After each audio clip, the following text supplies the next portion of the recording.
저는 오늘 여호수아기 제5강입니다. 여리고 점령의 비밀이라는 제목으로 여호수아기 6장 9절에서 18절까지 말씀을 선포하겠습니다. 자, 이제 여호수아기 어떻게 보면 참 여호수아기가 이렇게 재밌어지는 부분이 바로 이 6장에서부터예요. 여기서부터 이제 여리고 성을 무너뜨리고 여호수아는 이 가나안 땅을 점령을 하기 시작합니다.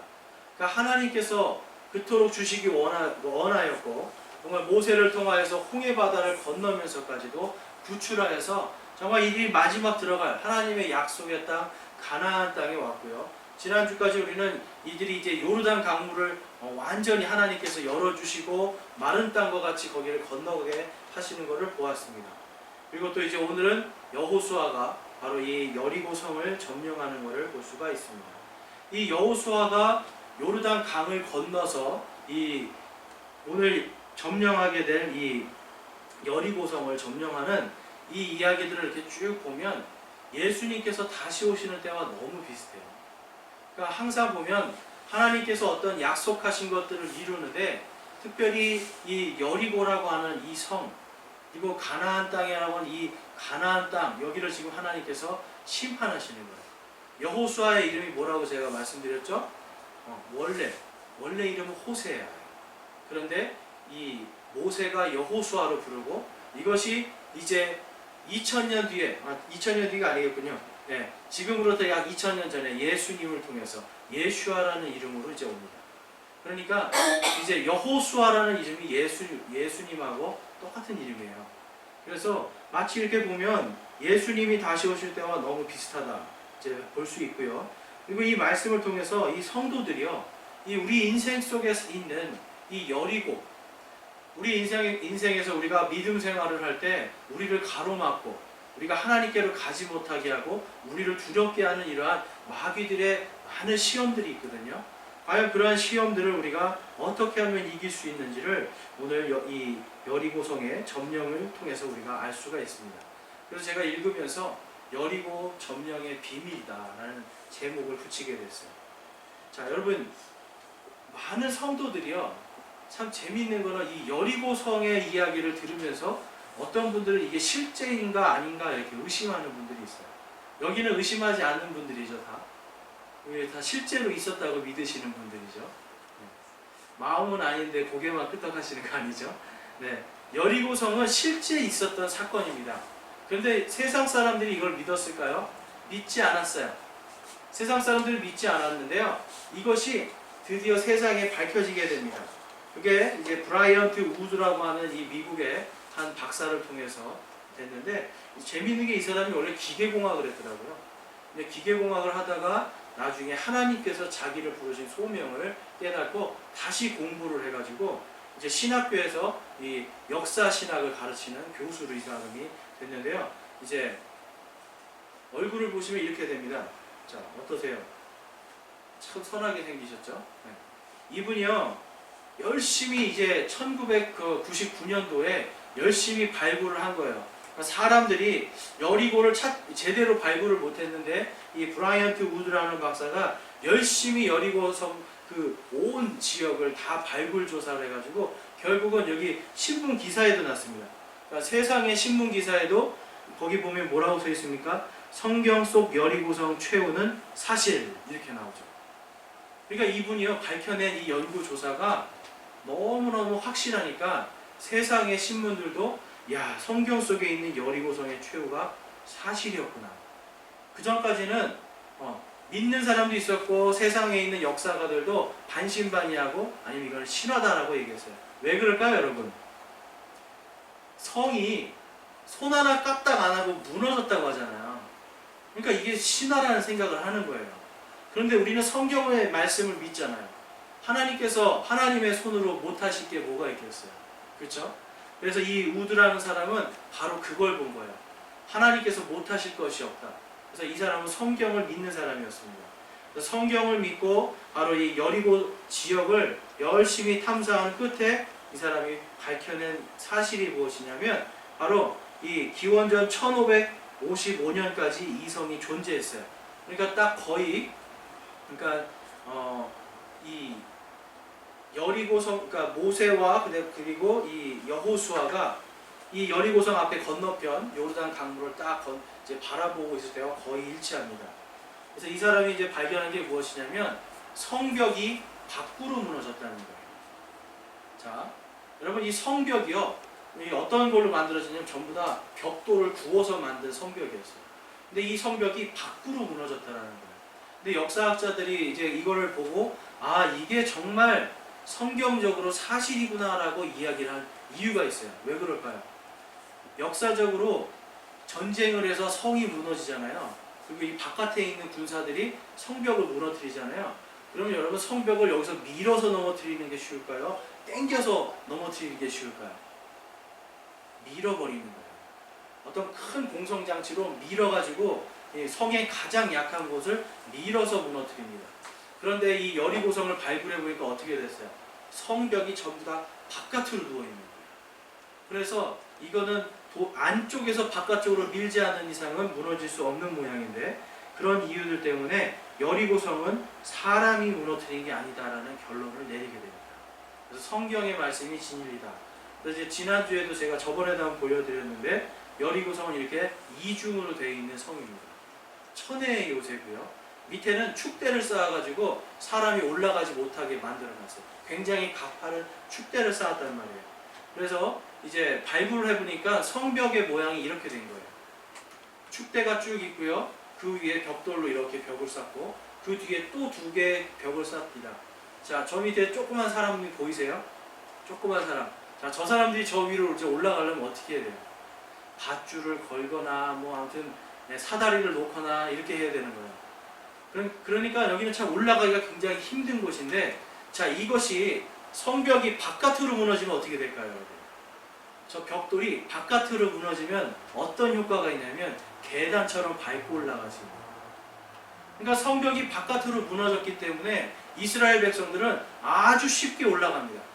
아주 쉽게 올라가서 거기를 점령하는 것을 볼 수가 있어요. 자, 그래서 여호수아기 이제 거기 20장 한번 볼게요. 오늘 읽으신 말씀, 20장 말씀 오늘 읽지 않았는데, 제사장들이 나팔을 불매. 6장 20절입니다. 백성이 그렇게 외치니라. 백성이 나팔 소리를 들을 때에 크게 소리질러 외치니 성벽이 납작하게 무너져 내리므로 백성이 각각 곧장 자기 앞으로 나아가 도시로 올라가 도시를 점령하고. 자, 납작하게 무너졌다고 표현을 하고 있어요. 그러니까 성벽이 여러분 완전히 와르르 무너져 가지고 납작한 땅과 같이 해서 이 백성들이 올라가서 점령한 걸 볼 수가 있습니다. 그런데 또 더 놀라운 사실이 있어요. 역사학자들이 야, 이거 정말 성경은 진짜구나 라고 한 게 바로 이 사진입니다. 자, 지금 제가 빨간색으로 동그라미 친 부분 있죠? 지금 여기가 이 여리고성의 북쪽 벽인데 저 부분만 안 무너졌어요. 저기만 안 무너지고 나머지는 무너진 거예요. 왜 그럴까요, 여러분? 저기가 바로 라합의 집이었어요. 이 과학자들, 역사학자들이요, 굉장히 놀란 사실이 이거예요. 어떻게 딱 이 부분만 안 무너지고 그 뒤에 있는 집들은 멀쩡하게 있는 거예요. 그러니까 다른 집들과 성은 무너지고 불탔는데 이 집만 그대로 있는 거예요. 왜 그랬어요? 하나님께서 약속하셨기 때문에. 그러니까 다 무너졌는데 하나님께서 약속한 딱 그 이 라합의 집만 그대로 하나님께서 살려놓으신 거예요. 인간이 할 수 없는 일입니다.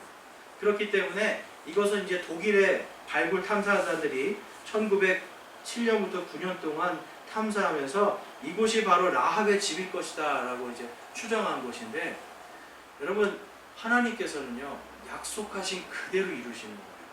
라합과 그 가족들을 살려주겠다고 하셨잖아요. 그래서 여리고의 모든 성벽들이 무너졌지만 이 라합의 집은 무너지지 않게 한 게 하나님의 역사입니다. 그렇기 때문에 여러분 이제 우리는 하나님께서 이 여리고성을 점령하면서 하나님께서는 약속하세요. 구원의 약속을 하시고 또 여호수아가 모든 민족 여리고성의 민족들을 진멸할 때 약속하신 민족 바로 라합의 가족들을 살려주시는 이러한 모습을 볼 수가 있습니다. 이 여리고성의 점령을 보면 우리가 하나님께서는 말씀하신 대로 그대로 이름을 볼 수가 있어요. 하나님께서 예수님이 다시 오실 때 뭐라고 말씀하셨어요? 주께서 호령과 천사장의 음성과, 그렇죠? 하나님의 나팔 소리가 들릴 때 예수님께서 호련히 오시거든요. 그때 예수 그리스도 안에서 잠자는 자들이 전부 다 어떻게 돼요? 공중으로 들어 올려지는 거예요. 그리고 살아있는 우리도 공중으로 들어 올려져서 구원해 주시겠다라고 약속합니다. 왜 공중으로 들어 올릴까요? 땅에 있는 진노를 피하게 하기 위해서.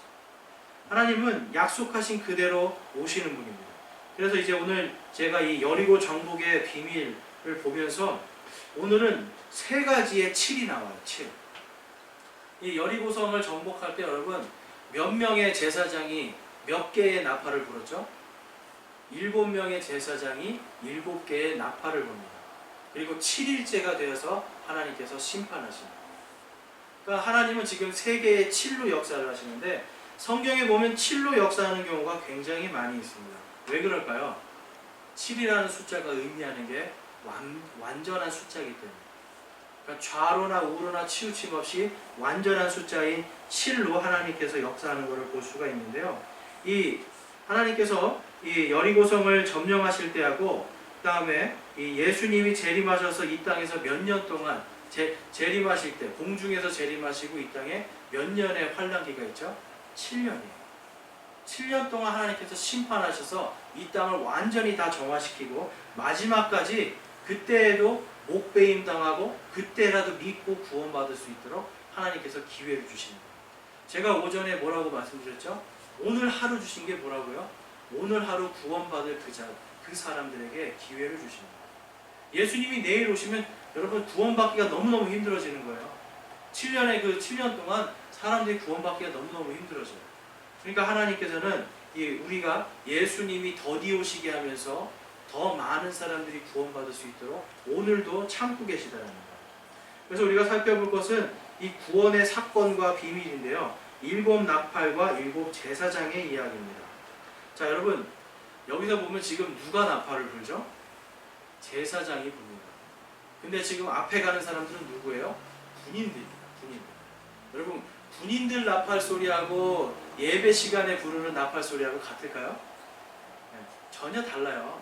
군인들 나팔 소리는 뭔가 힘차고 막 사람을 기운을 돋게 한다면 예배 시간에 나팔 소리는 어때요? 거룩한 소리가 나오는 거거든요. 근데 지금 여기는 이 양각 나팔, 바로 순양의 뿔로 부는 나팔인데요.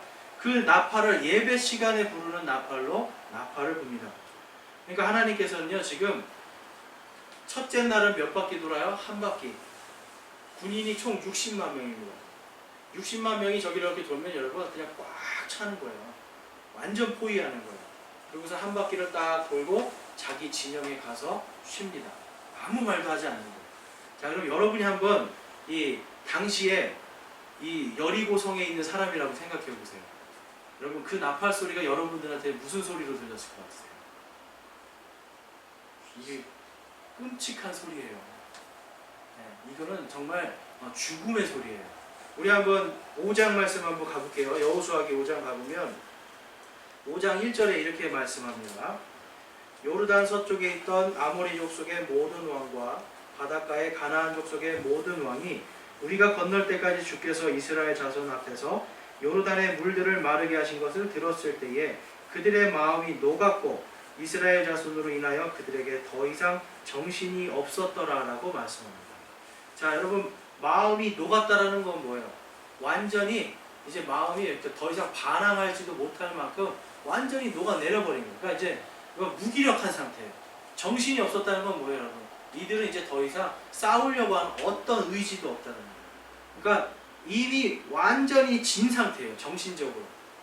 지금 그런 상태에서 나팔 소리가 들립니다. 웅 하는 나팔 소리가 들리는 거예요.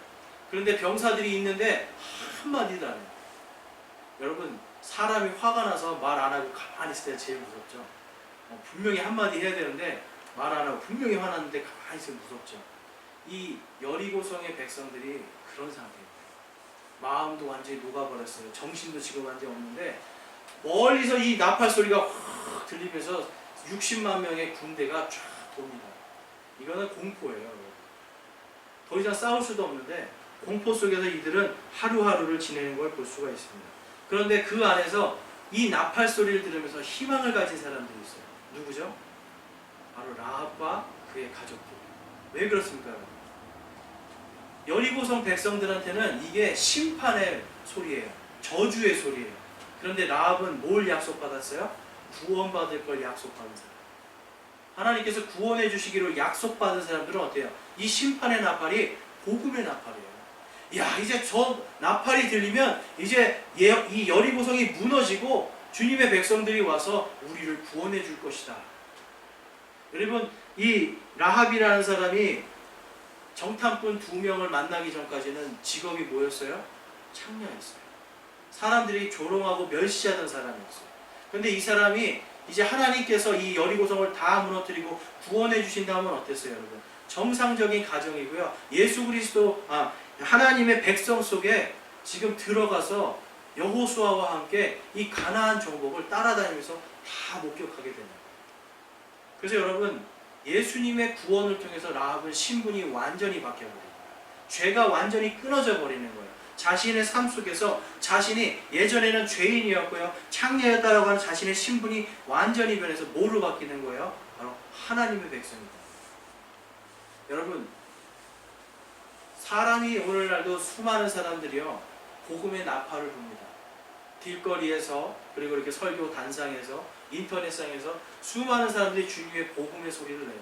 그런데 어떤 사람들은 이것을 싫어합니다. 왜 싫어할까요? 저주의 소리이기 때문에.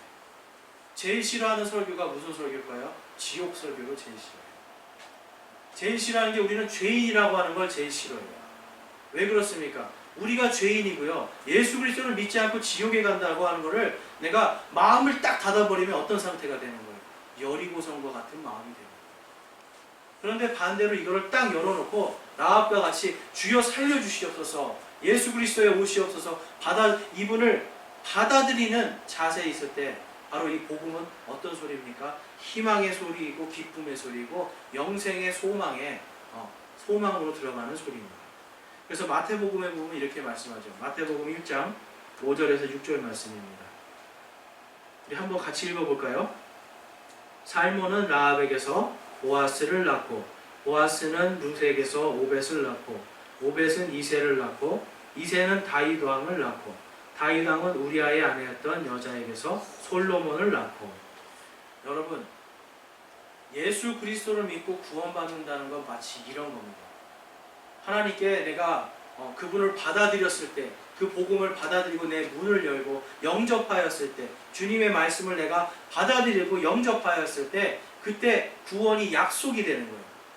그러면서 나의 옛사람은 끊어져서 사라집니다. 마치 할례를 받고 포피를 잘라내버린 것처럼 죄악에서 완전히 끊어지고 이제는 새로운 사람으로, 죄의 사람에서 이제는 하나님의 백성으로 바뀌는 거예요. 그 중에서 이 라합은 어느 족속으로 들어가냐면 유다 족속으로 가는 거예요.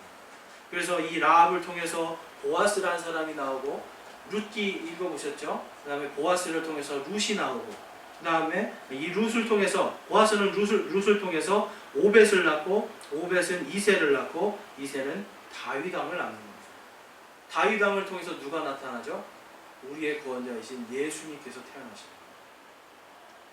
여러분, 한때는 죄인 중에 죄인이었어요.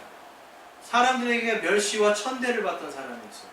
근데 그가 구원을 받고 하나님의 백성이 되니까 무엇이 되는 거예요? 예수님의 족보로 들어가는 거예요. 여러분, 구원의 비밀이 이겁니다.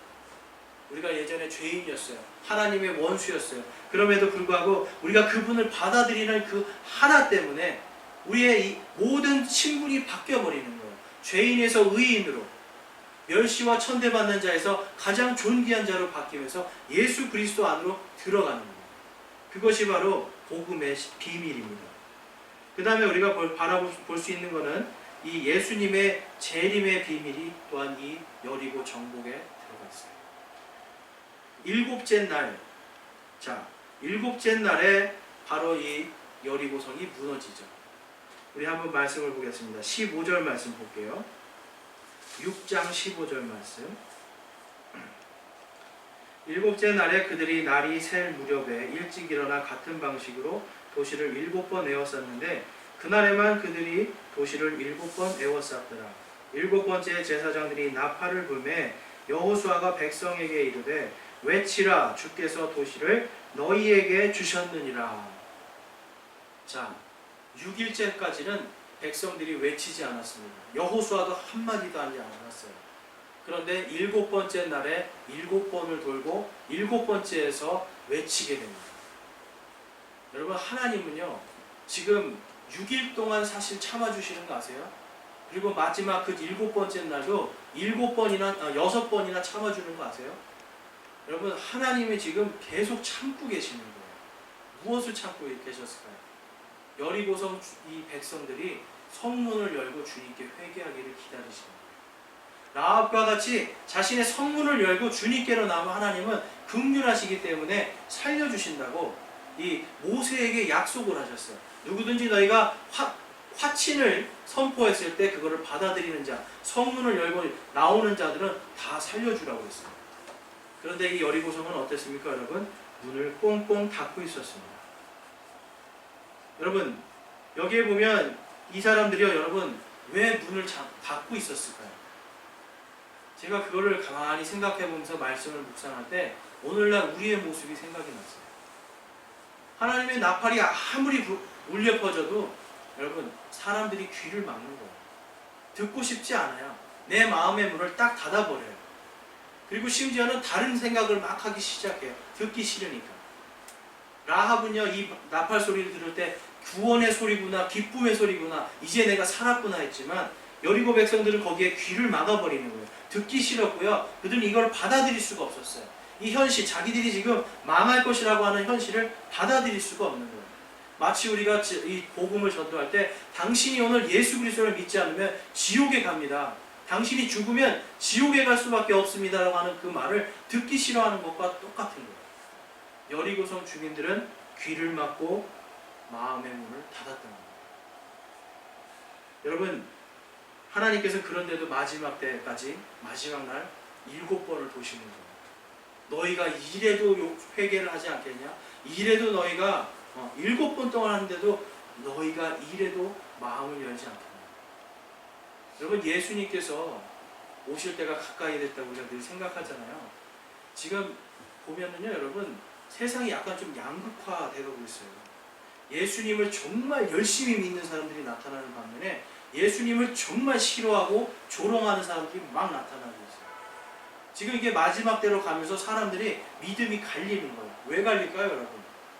완전히 이제 알곡과 가라지가 갈라지기 시작합니다. 알곡과 가라지가 이제는 분명하게 드러나는 시기가 왔다라는 겁니다. 예수 그리스도를 믿는다고 하고 교회를 다니는데도 불구하고 가라지였던 사람들이 있는 거예요. 처음부터 예수님을 안 믿는 거죠. 아까도 오전에 제가 어떤 분하고 얘기했지만 정말 예수님을 믿는다라고 하는, 주의 복음을 전한다고 하는 수많은 목사님들 중에 창세기를 믿지 않는 분들이 너무 많아요. 여러분, 그리고 여호수아기 이거를 보면서도 이거는 그냥 신화일 뿐이다라고 믿는 목사님들이 너무 많아요. 여러분, 신학교에서 창세기를 제대로 안 가르쳐요. 창세기를 그냥 신화라고 가르치는 학교가 너무나 많아요. 근데 머릿속에는 신화라고 하고 설교는 진짜라고 얘기합니다. 여러분, 이게 가라지예요. 자신은 전혀 믿지 않으면서 믿으라고 이야기하는 거예요. 지옥의 존재를 믿지 않습니다. 지옥이 실제하는 곳이라는 걸 믿지 않아요. 그러니까 설교에서 지옥 이야기를 하지 않습니다. 여러분, 마지막 때가 될수록 사람들은요, 자신의 귀를 닫아요. 그리고 자신의 마음 문을 닫고 하나님께서 계속해서, 여러분 유튜브 한번 들어가 보세요. 얼마나 많은 청년들이 복음을 전하고 얼마나 많은 목사님들이 인터넷을 통해서 전 세계로 복음을 전해요. 그런데 여러분, 기독교의 수가 지금 늘어나고 있습니까? 줄어들고 있습니다. 줄어들고 있어요. 점점점 줄어들고 있어요. 왜 그렇습니까? 귀를 막는 자들이 더 많아져요. 그래서 여러분, 디모데 후서에 보면 이런 말씀이 있습니다. 디모데 후서 4장 3절에서 4절 말씀입니다. 우리 함께 한번 읽어보겠습니다. 디모데 후서 4장 3절에서 4절 말씀.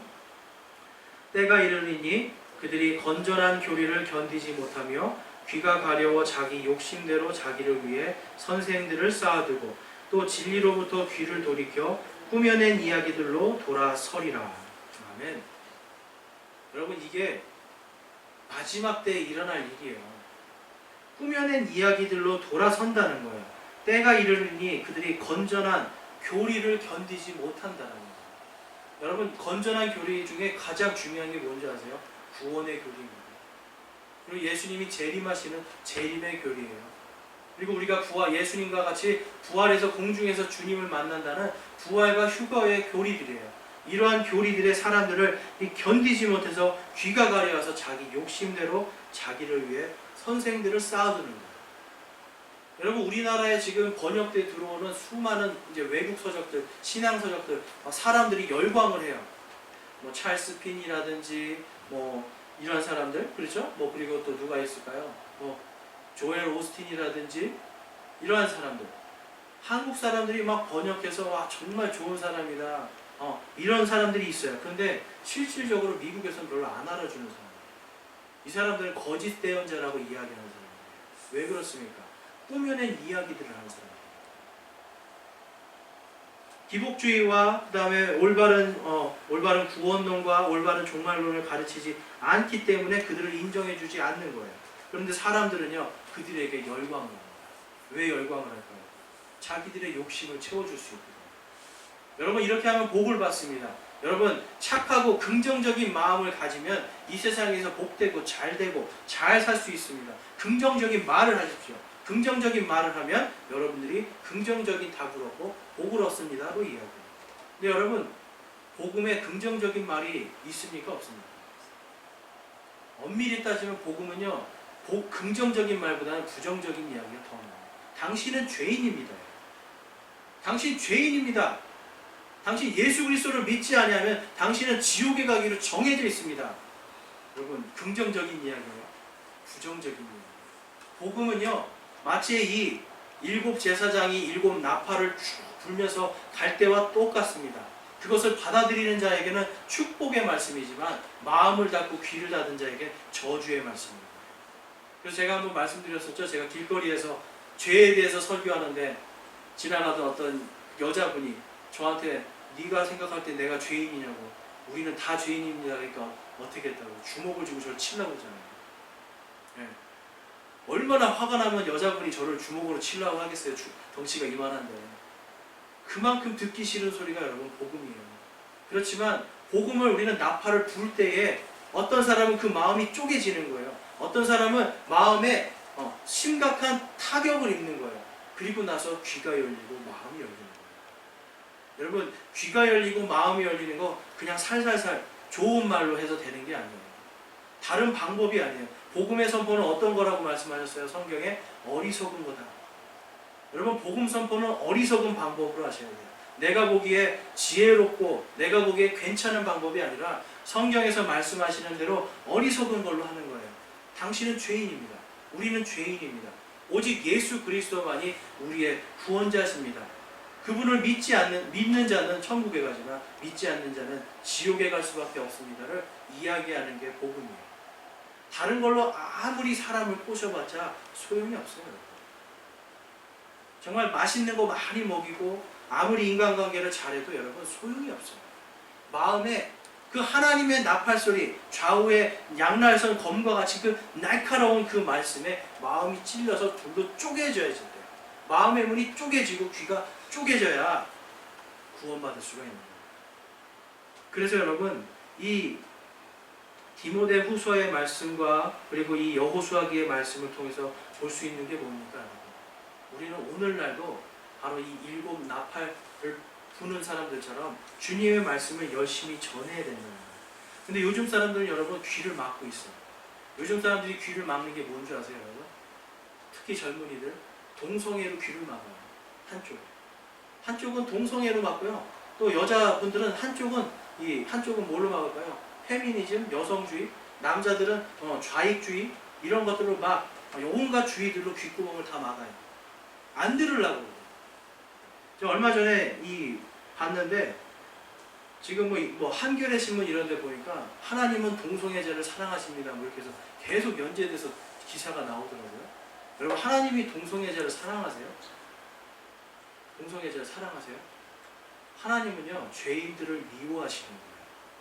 그런데 그 한 생명 사랑하세요. 그 한 생명을 구하고 싶어서요. 그러니까 뭘 부른 거예요? 나팔을 부는 거예요. 복음으로 너희가 죄인이다, 하지 말아야 된다는 것을 열심히 선포하는 거예요. 여러분 옛날에 대도 조세영 아시죠? 이분 간증하는 거 들어보셨어요? 눈물이 나요. 되게 멋있어요. 근데 이분이 일본에서 간증 집회하다가 잡혔어요. 일본에 간증 집회하러 갔다가 도둑질하다 잡혔어요. 간증 열심히 했어요, 여러분. 그런데 여러분, 하나님은요, 이 사람이요, 무엇을 멈추기를 바랬을까요? 도둑질을 멈추길 바랍니다. 얼마 전에도 또 도둑질에서 또 잡혀 들어갔더라고요. 여러분, 도둑질이나 동성연애나 하나님이 보실 때는 이것을 멈추고 돌이키고 회개해서 그만두고 하나님의 백성으로 거룩하게 살기를 원하는 거예요. 하나님이 처음에 창조하신 그 모습 그대로 나의 몸을 그대로 쓰기를 원하는 거예요. 그런데 그것을 하지 않으니까 뭐예요? 하나님이 안타까우신 거예요. 그래서 수많은 사람들을 통해서 동성애는 죄악이다, 이제는 그만둬라. 여러분 도둑질하는 자에게 계속해도 돼, 도둑질 멋지구나, 담 타는데 정말 최고구나. 여러분 이게 하나님의 모습이겠어요? 아니잖아요. 조세영이 담을 탈 때 그가 하나님을 정말 믿고 구원받았다면 하나님이 계속해서 그에게 경고를 줬을 거예요. 하지 말아라, 하지 말아라.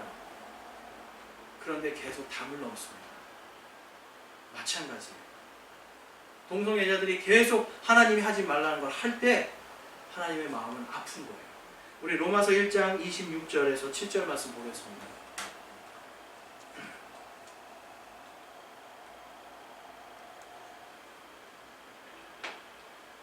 자, 왜 하나님이, 많은 사람들이 하나님이 왜 동성애를 싫어하시는지, 여러분 하나님이요, 여러분들이 아셔야 되는 게, 하나님은 동성애 자체의 죄를 싫어하시지만 동시에 그 동성애를 하는 그 사람의 생명을 살리고 싶으신 거예요.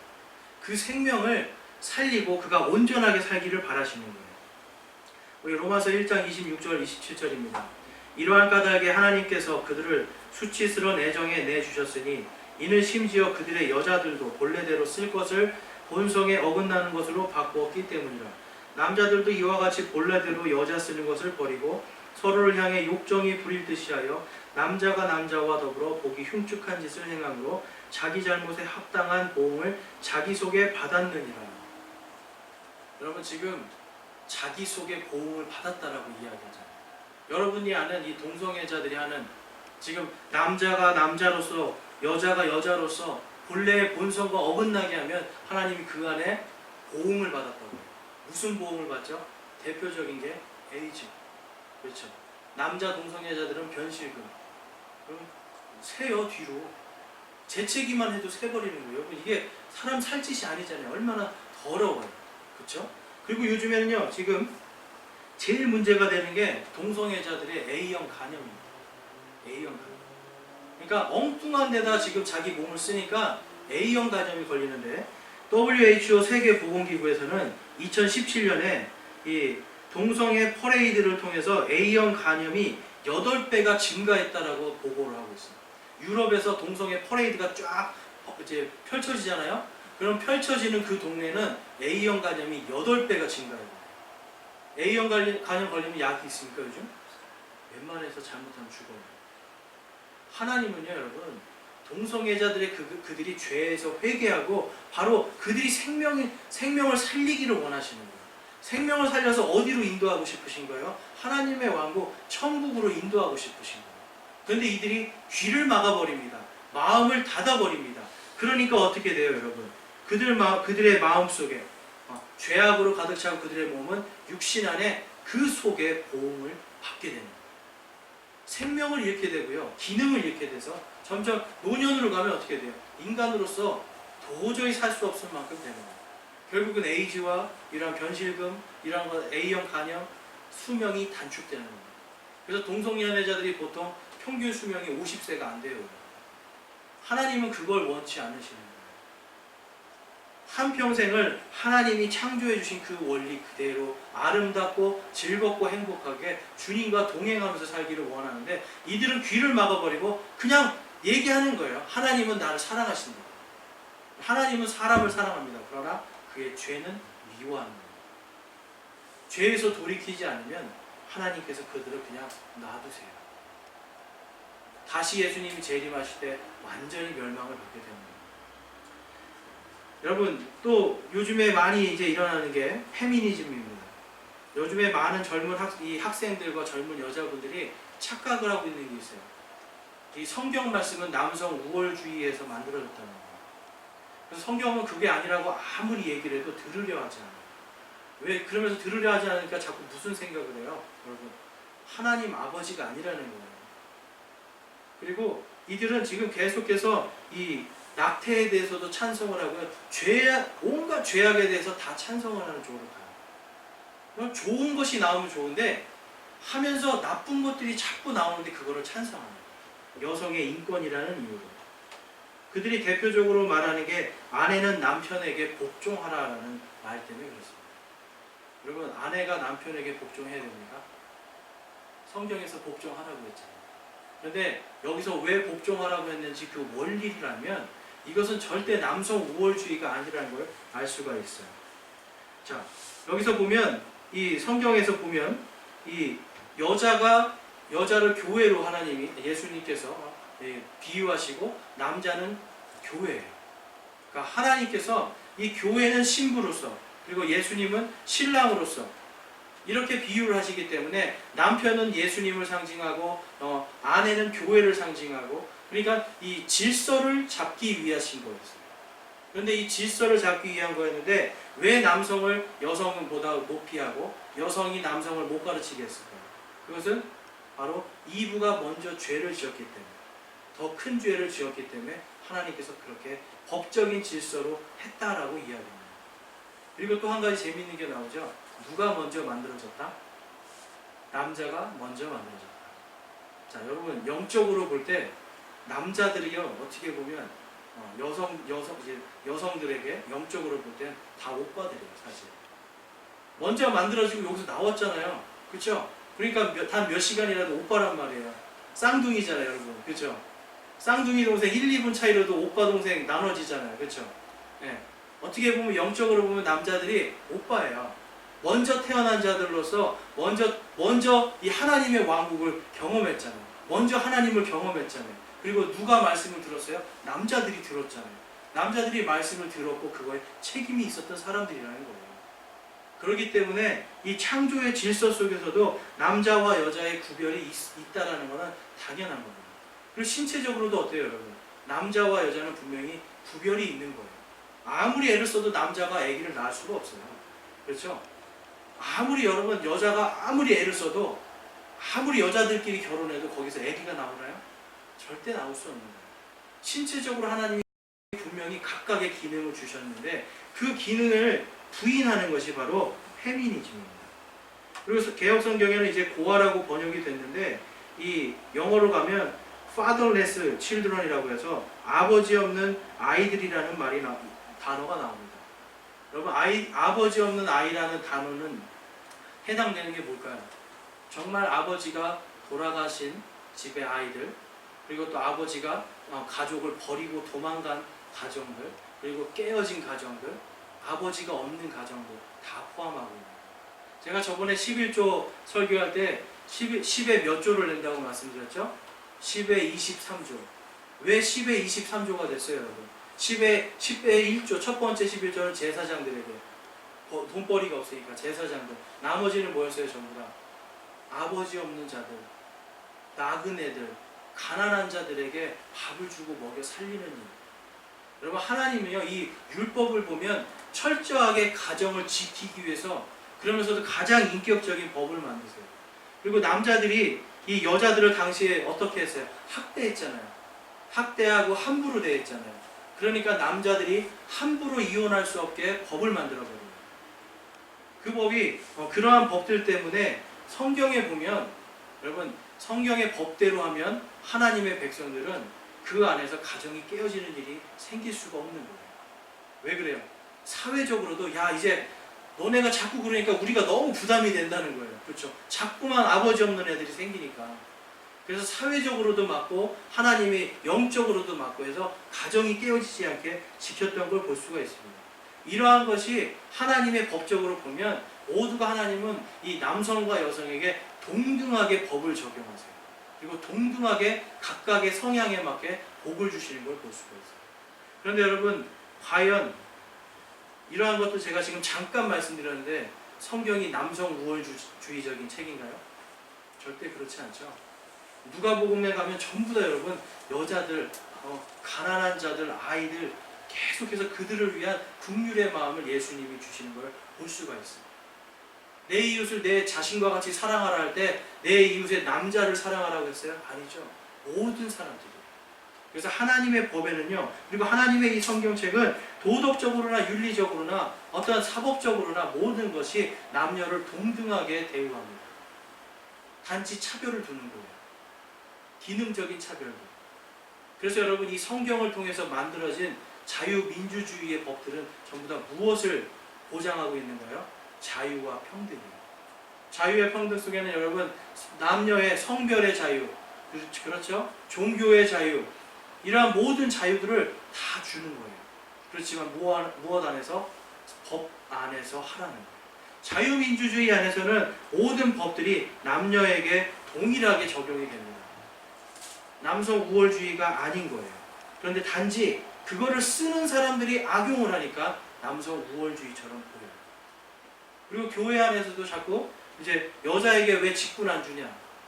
물론 우리나라는 주지만 여러분, 외국에서는 어떻게 생각할 것 같아요? 미국이 더 우리나라보다 이 페미니즘이 세거든요. 남자에게만 목사 안수를 주고 남자에게만 집사를 줍니다. 어떻게 생각하세요? 불합리하세요? 미국 사람들은요, 오히려 이게 성경이 그렇다니까 난 그렇습니다 믿는 거예요.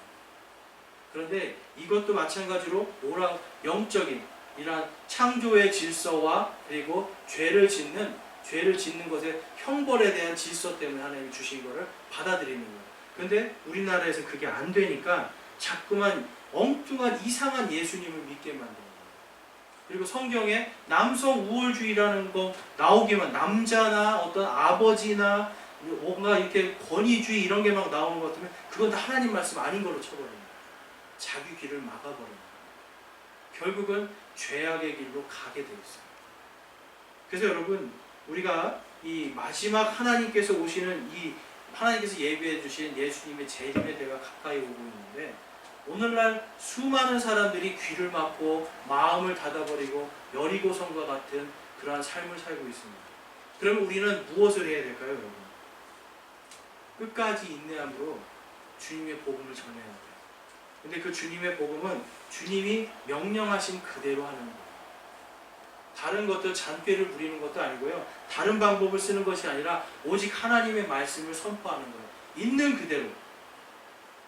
그대로 우리는 죄인입니다. 그러나 하나님은 사랑하십니다. 그 사랑 때문에 예수 그리스도를 보내시고 그분의 보혈의 피를 통하여서 그분이 우리의 죄를 대신 갚아주시고 이제 누구든지 그분을 믿는 자는 구원을 받습니다.